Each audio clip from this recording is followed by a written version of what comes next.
Hello everyone, সবাইকে স্বাগত জানাচ্ছি জব প্রিপারেশন ম্যারাথনের আজকের ক্লাসে। আজকে হচ্ছে আমরা সার্ক সম্পর্কিত বিস্তারিত তথ্য জানবো। তো সার্ক হচ্ছে, সার্কের পূর্ণরূপ কি এটা হচ্ছে আমরা জানি, south Asian association for regional corporation. ঠিক আছে, south Asian association for regional corporation, তার মানে কি আঞ্চলিক সহযোগিতার জন্য গঠিত সংস্থা, রিজিওনাল কোঅপারেশন। ঠিক আছে, তো এটি হচ্ছে একটি আঞ্চলিক সহযোগিতামূলক সংস্থা যেটা কাজ করে হচ্ছে দক্ষিণ এশিয়া জুড়ে। ঠিক আছে, তো সার্কের যাত্রা শুরু হয় কবে? যাত্রা শুরু হয় আসলে একাধিক বৈঠকের পর 1985 সালে ফাইনালি এটি হচ্ছে কি প্রতিষ্ঠিত হয়। 1985 সালের কত ডিসেম্বর? 8 ডিসেম্বর। 1985 সালের 8 ডিসেম্বর হচ্ছে ফাইনালি সার্ক আত্মপ্রকাশ করে। তারপর হচ্ছে এটার উদ্যোক্তা কে ছিল? উদ্যোক্তা ছিলেন হচ্ছে বাংলাদেশ। বাংলাদেশের তৎকালীন প্রেসিডেন্ট, বাংলাদেশের সাবেক প্রেসিডেন্ট 1985 সালে কে ছিলেন? বাংলাদেশের সাবেক প্রেসিডেন্ট শহীদ জিয়াউর রহমান। ঠিক আছে, এটি হচ্ছে আমরা জেনে নিলাম। এবার হচ্ছে আমরা দেখব যে প্রতিষ্ঠাকালীন সদস্য কতটি দেশ ছিল। সার্কের প্রতিষ্ঠাকালীন দেশ ছিল 7টি। ঠিক আছে, প্রতিষ্ঠাকালীন দেশ হচ্ছে 7টি, যেহেতু সর্বশেষ সদস্য জয়েন করছে 2007 সালে। ঠিক আছে, 7টি। তো এই 7টি দেশ। আর বর্তমান সদস্য কয়টা? বর্তমান সদস্য হচ্ছে 8টি। বর্তমান সদস্য হচ্ছে 8টি। তো এই যে সদস্য দেশগুলো আছে সার্কের, এগুলো মনে রাখা হচ্ছে খুবই সহজ। আমরা কিভাবে মনে রাখতে পারি? আমরা হচ্ছে বিমস্টেক থেকে মনে রাখবো। ঠিক আছে, BIMSTEC। ঠিক আছে, বিমস্টেকের এই হচ্ছে 4টা মনে রাখলাম। ঠিক আছে, 4টা না, এখানে হচ্ছে 5টা। ঠিক আছে, বিমস্টেকের এম দ্বারা কি বোঝায়? বিমস্টেকের এম দ্বারা বোঝায় মায়ানমার। ঠিক আছে, কিন্তু এইখানে মায়ানমারের পরিবর্তে সার্কে কি হয়ে যাবে? এটা মালদ্বীপ। ঠিক আছে, মায়ানমারের পরিবর্তে এটা হয়ে যাবে মালদ্বীপ। আর বিতে বাংলাদেশ, আইতে ইন্ডিয়া। ঠিক আছে, আইতে ইন্ডিয়া, এম এ হয়ে গেল মালদ্বীপ, এসতে হচ্ছে শ্রীলঙ্কা, টিতে থাইল্যান্ড। ঠিক আছে, টিতে কি আছে এখানে? এখানে টিতে আছে থাইল্যান্ড, কিন্তু এই জায়গাতে আসলে থাইল্যান্ড হবে না। ঠিক আছে, এই জায়গাতে থাইল্যান্ড হবে না। তাহলে এইখানে আমরা কয়টা দেশ পেলাম? 4টা দেশ পেলাম।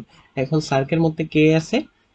বিমস্টেকের মধ্যে নেপাল ভুটান আছে, নেপাল আছে, ভুটান আছে। তাহলে BIMS, এখান থেকে 4টা আসলো। আর হচ্ছে নেপাল আসলো, ভুটান আসলো। কয়টা হইলো? 4টার 2টা, 6টা দেশ। নতুন কে কে আসছে? পাকিস্তান। ঠিক আছে, পাকিস্তান। তাহলে কয়টা হলো? 7টা।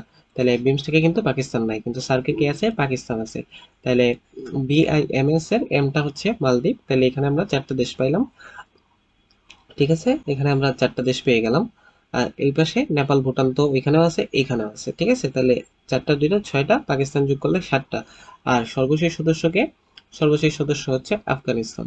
সর্বশেষ সদস্য হচ্ছে আফগানিস্তান। তাহলে হয়ে গেল আমাদের 8টা দেশ। ঠিক আছে, বর্তমানে 8টা দেশ পেয়ে গেলাম। তাহলে সর্বশেষ সদস্যকে? সর্বশেষ সদস্য হচ্ছে আফগানিস্তান। জয়েন করে কবে? জয়েন করে হচ্ছে 2008 সালে, সরি 2007 সালে। সর্বশেষ সদস্য হচ্ছে আফগানিস্তান। জয়েন করে কত সালে? জয়েন করে হচ্ছে 2007 সালে। ঠিক আছে, 2007 সালে যে সম্মেলন হয়েছিল তখন সে জয়েন করছে। তাহলে এটা গেল। তারপরে হচ্ছে আমরা জানবো আরো সার্ক রিলেটেড আরো কিছু গুরুত্বপূর্ণ তথ্য। প্রথম সম্মেলন কোথায় হয়? ঠিক আছে, বাংলাদেশ সম্পর্কিত বিষয় যেগুলো আছে সেগুলো বেশ ইম্পর্টেন্ট। প্রথম সম্মেলন হয় বাংলাদেশে। কত সালে হয়? প্রথম সম্মেলন কোথায় হয়? বাংলাদেশে হয়। ঠিক আছে, প্রথম সম্মেলন আহ, বাংলাদেশে হয়, এবং সেটি কোথায় হয়? ঢাকাতে, 1985 সালে। ঠিক আছে, 1985 সালে। আচ্ছা, তারপরে বাংলাদেশে টোটাল কয়টা সম্মেলন হয়েছে সার্কেল? বাংলাদেশে টোটাল সম্মেলন হয়েছে 3বার। একটা হচ্ছে বাংলাদেশে সম্মেলন হয়েছে 3বার। একটা হচ্ছে 1985, একটা তো আমরা জানলাম। ঠিক আছে, বাংলাদেশে সম্মেলন হয়েছে 3বার। প্রথম হয়েছে 1985 সালে, তারপরে হয়েছে কত? 2000, হ্যাঁ, 2005 সালে, তাই না? আর মাঝখানে 1993 সালে আরেকবার হয়েছিল। তাহলে এই হচ্ছে টোটাল 3বার। তাহলে 1985, তারপর 1993, আর হচ্ছে কত? 2005 সাল। 2005 সালে লাস্ট সম্মেলনটা হয়েছিল বাংলাদেশে। তার মানে বাংলাদেশের লাস্ট আর কি, not circle last.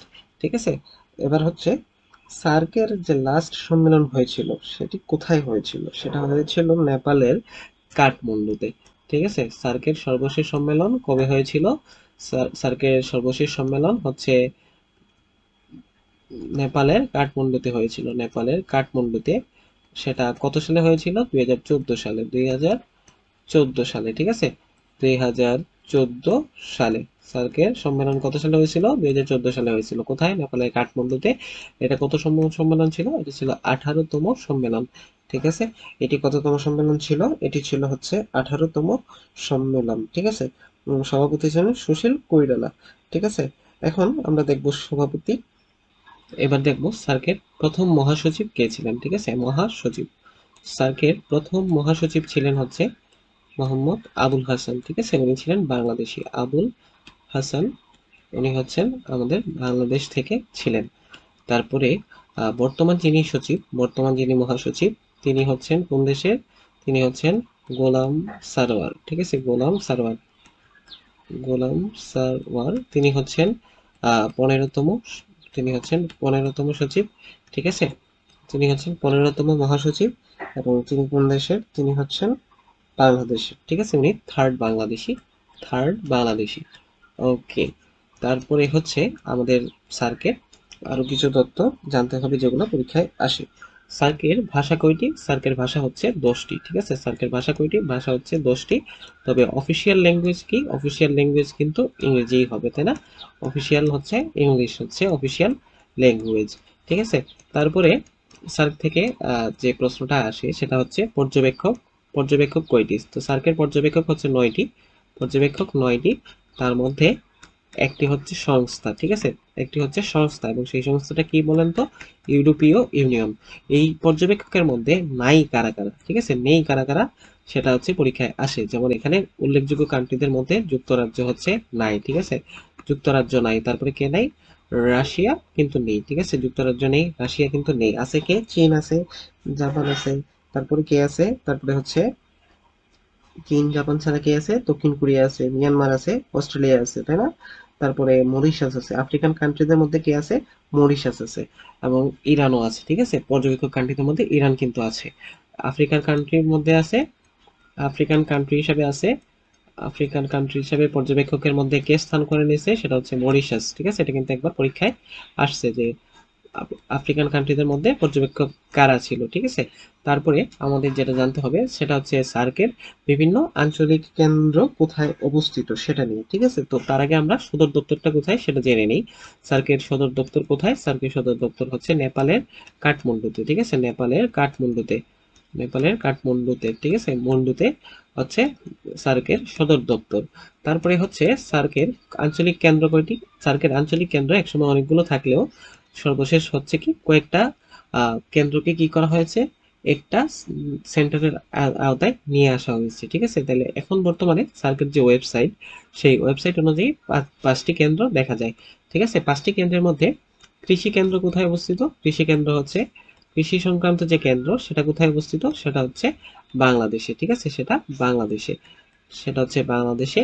Energy related যেটা সেটা হচ্ছে পাকিস্তানে, ঠিক আছে, এনার্জি রিলেটেড সেটা হচ্ছে পাকিস্তানে। কালচারাল যেটা সেটা হচ্ছে শ্রীলঙ্কায়।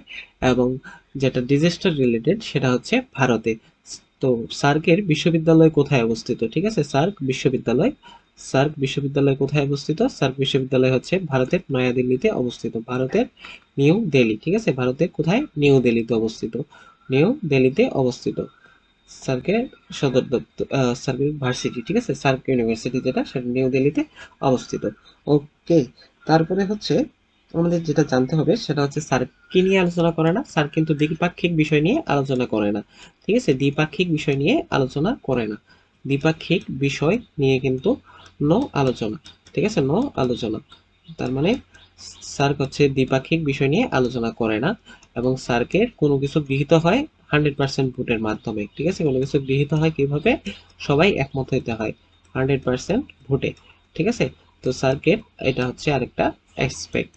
তারপরে সার্কেট যে প্রশ্নটা পরীক্ষায় প্রায়ই আসে এখান থেকে সেটা হচ্ছে খুবই গুরুত্বপূর্ণ। আমরা হচ্ছে এবার একটা ডিফারেন্ট কালার দিয়ে লিখি। সার্কের মূল উদ্দেশ্য কি ছিল? দক্ষিণ এশীয় যে দেশগুলো আছে তাদের মধ্যে কোঅপারেশন বাড়ানো, তাই না? তো এখানে মেইন বিষয়টা কি? বাণিজ্য, অবশ্যই সবচেয়ে গুরুত্বপূর্ণ বিষয়গুলোর মধ্যে একটি। তো সার্কের দুইটা চুক্তি আছে, একটা হচ্ছে সাপটা আর একটা হচ্ছে কি সাফটা, একটা হচ্ছে সাফটা আর একটা হচ্ছে কি সাফটা। তো সাফটা মানে কি? সাফটা মানে হচ্ছে সার্ক, ঠিক আছে? এখানে কিন্তু খুবই কনফিউজিং, এটা পরীক্ষায় আসার চান্স খুবই বেশি। তো সার্ক, পিতে হচ্ছে প্রেফারেন্সিয়াল, ঠিক আছে? পিতে হচ্ছে প্রেফারেন্সিয়াল, টিতে হচ্ছে ট্রেড, কিন্তু না, এটা হচ্ছে ট্রেডিং, ঠিক আছে? ট্রেডিং। এতে কিন্তু এরিয়া না, এতে হচ্ছে কি এগ্রিমেন্ট, ঠিক আছে? সাউথ সার্ক হচ্ছে, সাবটা হচ্ছে সার্ক প্রিফারেন্সিয়াল ট্রেডিং এগ্রিমেন্ট। এটা কত সালে স্বাক্ষরিত হয় এবং কত সালে কাজ শুরু হয় সেটা কিন্তু পরীক্ষায় আসে, ঠিক আছে? তাহলে এই চুক্তিটি স্বাক্ষরিত হয় কবে? চুক্তি স্বাক্ষরিত হয় হচ্ছে 1993 সালে। চুক্তি স্বাক্ষরিত হয় 1993 সালে, ঠিক আছে? চুক্তি স্বাক্ষরিত হয় 1993 সালে, কিন্তু এটি কার্যকর হয় কবে থেকে? 1995 সাল থেকে। কার্যকর হয় কত সাল থেকে? 1995 সাল হইতে, ঠিক আছে? 1995 সাল হতে। তারপরে সেকেন্ড যে বিষয়টা সেটা হচ্ছে সাফটা, ঠিক আছে? সাফটা এটা কি? এটা হচ্ছে এটারই update version, SAARC free trade area, SAARC free trade area, ঠিক আছে? এটি স্বাক্ষরিত হয় কবে? এটি স্বাক্ষরিত হয় হচ্ছে 2000 কত সালে বলেন তো? এটি স্বাক্ষরিত হয় হচ্ছে, এটি স্বাক্ষরিত হয় 2004 সালের 6 জানুয়ারি, 2004 সালের 6 জানুয়ারি। কিন্তু কার্যকর হয় কবে? কার্যকর হয় বছরের প্রথম দিন থেকে, মানে জানুয়ারির 1 তারিখ থেকে। 1 জানুয়ারিতে কার্যকর হয় কত সালে? 2 বছর পরে। আগেরটাও 2 বছর পরে, এটাও হচ্ছে 2 বছর পরে। 2006 সালের 1 জানুয়ারি থেকে এটা হচ্ছে কি হয়? কার্যকরী হয়, ঠিক আছে? সাফটা কার্যকরী হয় কত সাল থেকে? 2006 সালের 1 জানুয়ারি থেকে, ঠিক আছে? আচ্ছা, তো এটা কত সালে মানে কততম সম্মেলনে সাফটা স্বাক্ষরিত হয়? সেটা হচ্ছে 12তম সম্মেলনে, পাকিস্তানের ইসলামাবাদে, ঠিক আছে? এটা হচ্ছে 12তম সম্মেলনে এটি কি হয়? কার্যকরী হয়। তো এটা ছিল সার্কের যে মোট মোটামুটি যে কমন যে কোয়েশ্চেন গুলো সার্ক থেকে আসে সেটি। আজকের ভিডিও এই পর্যন্তই। ভিডিওটি ভালো লাগলে অবশ্যই কমেন্টে জানিয়ে দিবেন। ধন্যবাদ সবাইকে।